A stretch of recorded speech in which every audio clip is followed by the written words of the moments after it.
This may sound shitty, but although it's hard and painful, I think it's really easy to use our children as an excuse as to why we didn't or couldn't or wouldn't do life the way we really wanted to do it.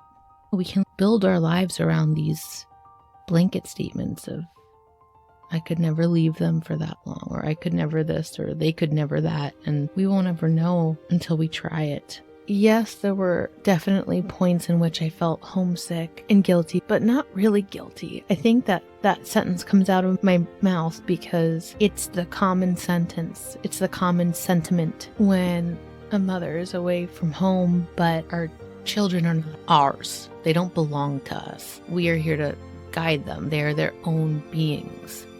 They are their own entities, and our job is to support them, love them, keep them safe. It's not that we own them, and it's our responsibility to make them into something. And I think that amount of time away forced me to acknowledge that I too am something that is not owned by them.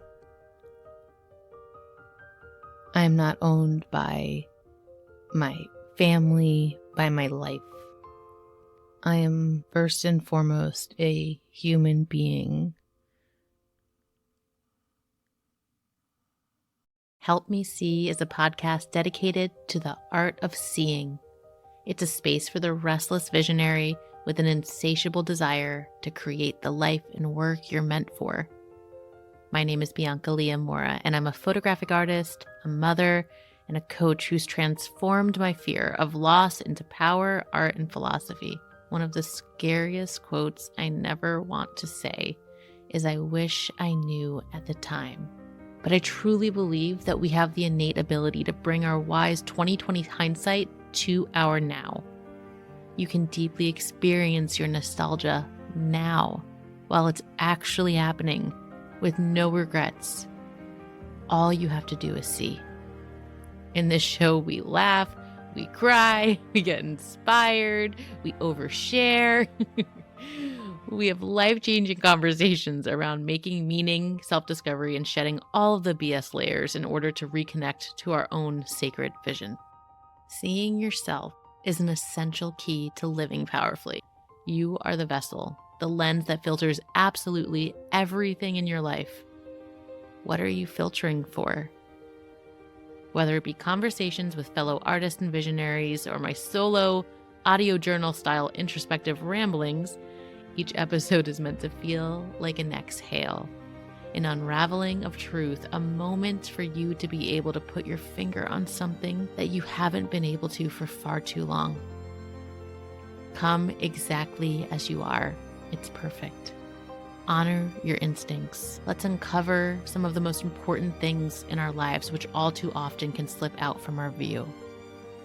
Let's commit to seeing and consciously creating what only you can in your one and only life. Let's dive in. Hello, and welcome to another episode of Help Me See. It almost feels weird to say that. It's been 2 weeks. It is 6 a.m.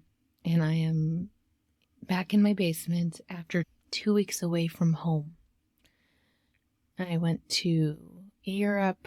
I was selected to be part of a photo exhibition in Paris, and I decided I was going to use the opportunity to take my mom, who is, 71, never been out of the country, and her lifelong dream was to go to Tuscany.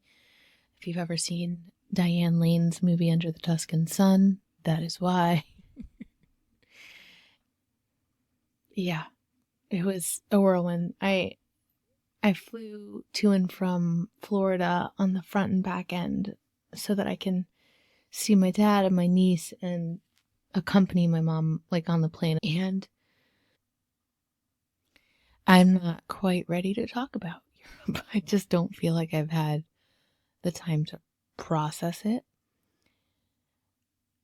But what I do want to talk about is the feeling of home and being away from home.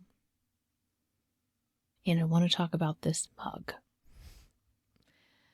I got this mug in Tuscany in a village called Patigliano, and there was a few artists. If you see this, if you're looking at the video on Substack, then you'll see artist shops that were making the most unique, original stuff I've seen in so long. And it's no coincidence that this village is from thousands of years ago and feels like you've stepped back thousands of years ago. But this mug, it's like ergonomic. It looks completely squished, and it is the most comfortable mug I've ever held in my life. I gasped when I came across it. He had like a whole store full of them, each one obviously completely different because it was one by one made by hand. And you better believe I picked up every single motherfucking mug in that place. And this is the one that felt like it was made just for my hand.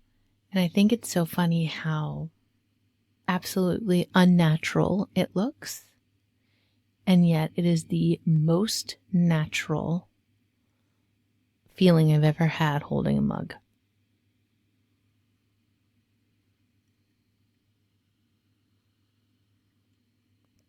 I think about how glad I am that this artist didn't go to make this and think, it's just too weird. People won't want this. Just that sentence sounds so fucking dumb. I think about how susceptible we are to those thoughts when we think of something so brilliant and something so outside the box that we dismiss it. It's like our brain can't acknowledge the possibility. But going to the possibility, I think, is the part where we start to screw ourselves over. We can get so wrapped up in a means to an end, figuring out a means to an end, how to configure a life to get to a certain point, that the focus shifts away from the means for means' sake. And being away from home for 2 weeks is a really long time, especially when you have kids. And one time before, I'd been away for 2 weeks and it was way too long, but it was for work specifically. It felt like there isn't the real chance to really process it because you're working from like 9 to 5 every single day. So there's too many distractions. But for this, yes, it was to see my work in an exhibition first and foremost, but well, not really for me in my head, but that was the prompt to get us there, was to see the work. But other than that, it was exploring. And yes, there were definitely points in which I felt homesick and guilty for missing the boys, but not really guilty. I think that that sentence comes out of my mouth because it's the common sentence. It's the common sentiment when a mother is away from home. But I think what this trip has taught me in terms of the home dynamic is that, due to swimming around the conscious parenting content online and the things you'll read here and there, something that has struck me and has stayed with me because it's very uncomfortable is the idea that our children are not ours. They don't belong to us. We are here to guide them. They are their own beings. They are their own entities, and our job is merely to support them, love them, keep them safe. It's not that we own them, and it's our responsibility to make them into something. And I think that amount of time away forced me to acknowledge that I too am something that is not owned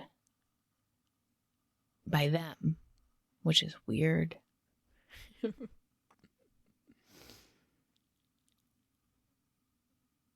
I am not owned by my family, by my house, by my life. You know, it's like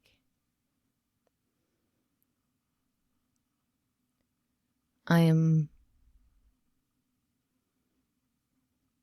first and foremost a human being.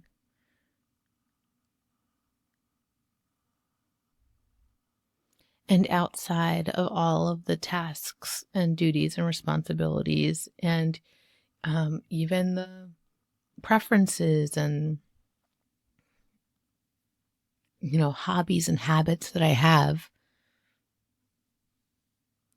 being taken away from all that and put it into a different environment, it really highlighted how important it is to find center, to be tethered to center, and to make that center me instead of trying to orbit around whatever center I'm trying to create at home.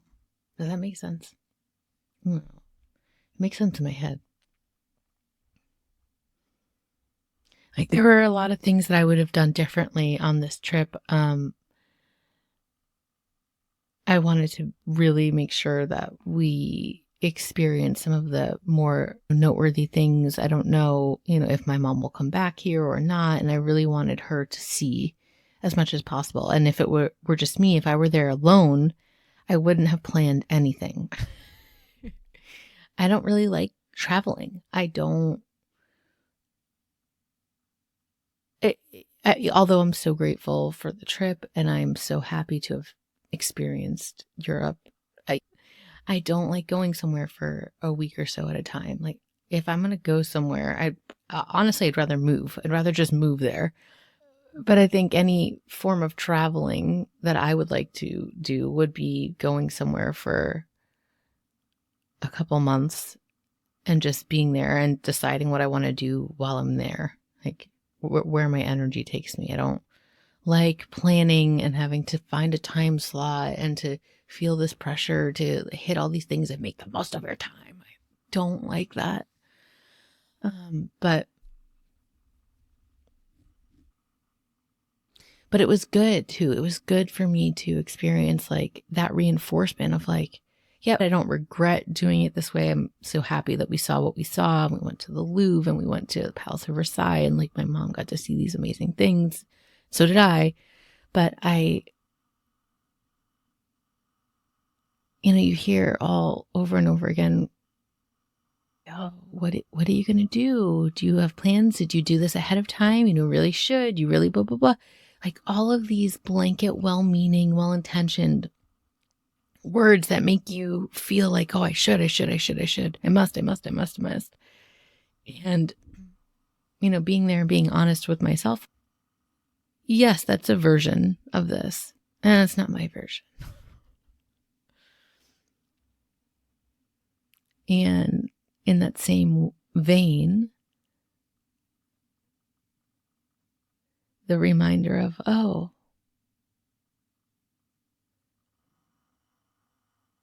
life is still my own, just as my children's lives are their own. And there's a way that we can live in really beautiful, connected harmony that doesn't involve a sacrifice. And then, of course, there's the mundane sacrifices and compromises that are inherent with being a parent and an artist and a human. I'm talking about like the deep-seated sacrifices. The ones that if you make them,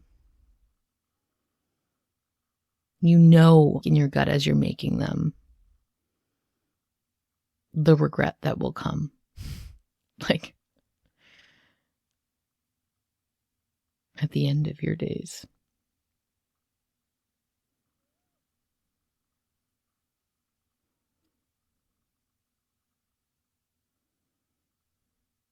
I think it's really this may sound shitty, but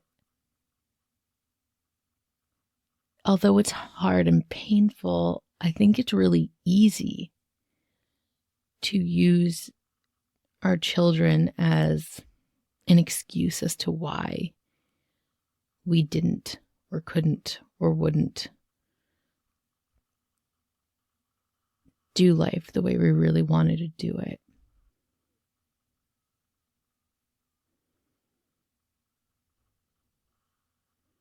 I've gotten comments like, oh, I could never leave my babies for that long, or, they just wouldn't, they couldn't, deal with me being away for that long.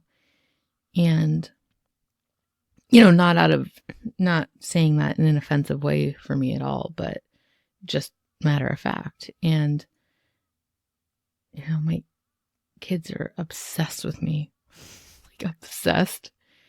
And I think it's really beautiful that they had the opportunity to, deepen their experiences with just their dad. And I gave them the opportunity to find a different version of their days and resiliency and all of that without me too. And now I'm back. And of course, that's not the norm. But we can build our lives around these blanket statements of, I could never leave them for that long, or I could never this, or they could never that. And we won't ever know until we try it. You can always course correct. Always. You can feel it in your gut. Like if you start doing a lifestyle change and it's, not right or whatever, you can always undo something. For the most part. An example that I have that's really current for me is that so for the past year, 2 years, I think 2 years now, year and a half, 2 years, I've been traveling a lot for work. So since I became, opened my own business, and it has not been as smooth as it would have been helpful to be from a monetary perspective. I decided I wasn't willing to get a full-time job and I wanted to still do my own thing. I decided to start freelancing. So for most months, I've been traveling to California or Atlanta or whatever for a week out of the month, give or take. And it was really helpful. It made sense. Like the rates I would get in a week would be more than if I had a part-time job for a month here. And it was a great growth experience. It was a great experience in general. But right now, I had come to the point where I decided I can't and I don't want to do this anymore. I'm really grateful for it. And it's not that I'll never do it again, but like this amount of regularity is not something that I want to be doing right now. And so for the first time in my life, in high school, I had a part-time job in high school, but outside of that, I've never had a job that's part-time, or outside of my industry. Outside of, being a photo editor, photographer, operations specialist, or, art director. I just said yes to an office assistant job, part-time job, that is local to my house. And I'm going to stop traveling. And parts of me are really like, wow, this feels so strange. Just adjusting to looking at, this rate versus the rate I'm accustomed to and this and that. And also like work outside of, the creative realm in the traditional sense. But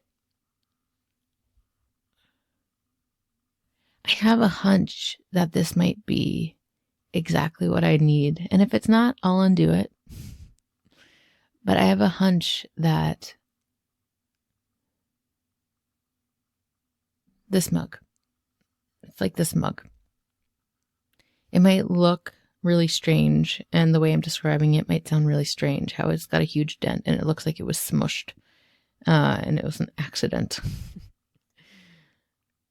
But the experience of it and the sentiment of it and the feeling is very right. And so when I thought about taking a part-time job, it's really important as I was looking for jobs in general. I would look at these jobs that sounded fun and were relevant to me, like art director, creative direction, photography, but not only full-time, too much of a time commitment because I am going to uphold my own work, but energy management wise, mental capacity wise, like I know myself and I don't do things half. Like I know I would be consumed by their mission, their job responsibilities, that role. And at this point in my life, I'm not interested in furthering someone else's dream, someone else's goal. I want to prioritize me, and prioritizing my work and my mental and energetic capacity for my family and myself requires me to not have a job that turns on that intense creative juice, and it feels really good to think about a job that is like super straightforward, super, mundane in the tasks. It sounds refreshing. Like to have something that separates my days, that gives me something to work around, that gives me a sense of stability instead of this feast and famine dynamic that I've been working with for the last couple years. So yeah, I have a lot of changes afoot, but it feels like settling into bed for the night. It feels like when you like burrow yourself into just the right spot in your bed, put the pillow between your legs so you don't feel pain in your hip. Getting old. I always stuff like a blanket or a sweater, hoodie under my neck. And then when you get to the spot where you don't feel strain or discomfort, and you feel this comfortable neutrality, it's like then you're able to settle in and sleep and dream and rest. And it feels like what I'm doing in my life is finding a new way to settle in so that I have this availability to create from a different flavor of space that I have. If you're interested in this sentiment of part-time work, I have an actual podcast episode that I did a little bit back with my dear friend Morgan, who she's such an inspiration to me. She's only ever had part-time work and made that work around her art. So hearing her talk about it was certainly super inspiring and certainly a nudge in that direction for me. So I will link that in the show notes. So if you want to check that out and hear more about this conversation, head to that, and her information will be in those show notes and all of that. Yeah. So I think that's it for this moment. I'm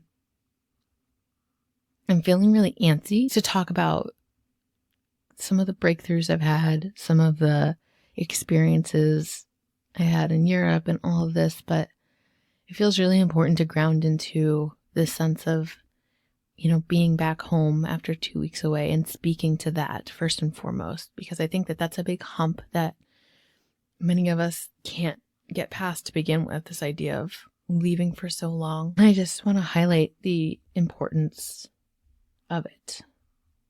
The importance of, if that's something that is important for you to do as an experience, it doesn't mean that, I was not without reservation or I wasn't sad about it. It also doesn't mean I had to be sad about it. No judgment. But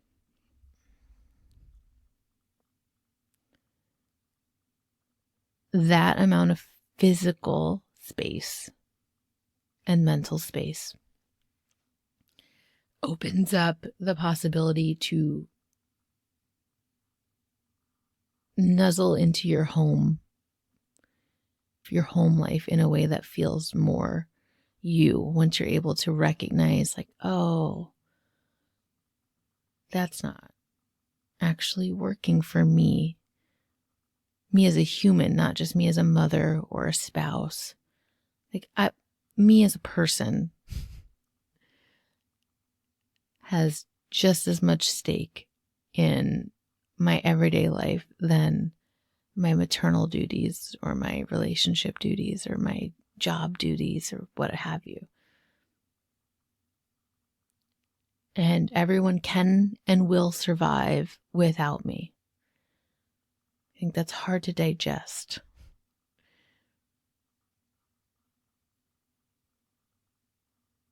And I don't say this in a way of like, in order to have these revelations, you have to go 1,000,000 miles from home. That's not what I mean at all. I just want to breathe a little bit more air into the conversation. Just open a window of, like, if your gut pulls you, but then your heart and your mind are like, no, I can't. It's not the time. When the kids are older, give yourself some space to reconsider. What if you looked at yourself and your parenthood in the same way that you're looking at your children, and they're not yours. They are these beautiful spirits that have their own free will and desires and path, and we're just here to be with them and connect and love them and support them. What if that same sentiment was echoed for you? Not just someone that is completely, unavoidably attached to this role. The more that you can really revel in your humanness and stay connected to yourself outside of your roles in life, I think the better, more intimate, more fulfilling any other relationship will be. I really think that. I really, really do. I come back here and I'm like, okay, I want to take down the mural in my office now that was up for when my son, it was his nursery. It's like a mural of clouds. I want to rip it down and paint the wall black. And I think before it felt a little sad to me, but I'm like, but it was his nursery. And now I come back and I'm like, it's my studio. It's my office now. It's mine. I spend time in there now. And I will be inspired and happy every day if I walk in there and one whole wall is black. I look at the curtain rod. I'm like, oh, I don't want that silver. I want it brass. And I have brass colored paint. That's actually pretty cool. I used it on some frames. I'm going to paint that brass. It's like I'm coming back and making my home more of my own.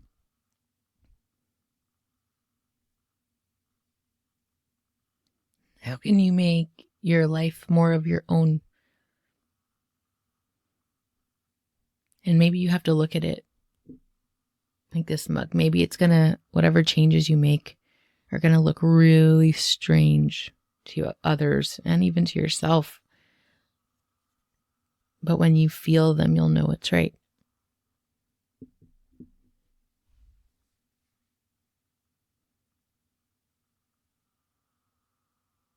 Okay, that's what I have for you today. I am going to refill my coffee. If you are looking to join the Substack Sacred Seeing community, where you get your monthly introspective photo prompted journal templates, such a mouthful. I really got to figure out like a succinct way to say that. I mean, it's nostalgia now is the ritual. But yeah, this I guess just photographic journaling. Prompted photographic journaling. Yes, that's it. I've only been doing it for fucking 4 years now, whatever it's been.